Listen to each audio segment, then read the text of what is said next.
Okay, I have a question for you. What percent of renters in the US do not get their security deposit back? 8? I don't know, like 2%? 5%? 26% of people do not get their security deposit back. Are you moving out at all by chance? Actually, I am. If you want to right now, we can paint your space back to white.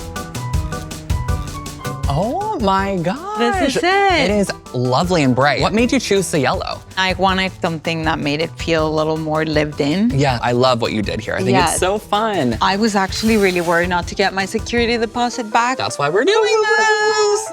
We're gonna use Benjamin Moore paint. It's so thick and such good quality. Oh, wow. Sure. Amazing. Yeah, so we're just gonna dip a little in and go around our outlets and the edges of the walls. Wow. You're almost done. With a few goes. I know, right? It already is gone. Looks pretty good. Like, nothing happened here. Should we get some lunch? Yes. Okay. With your deposit though, like, yeah, you can pay.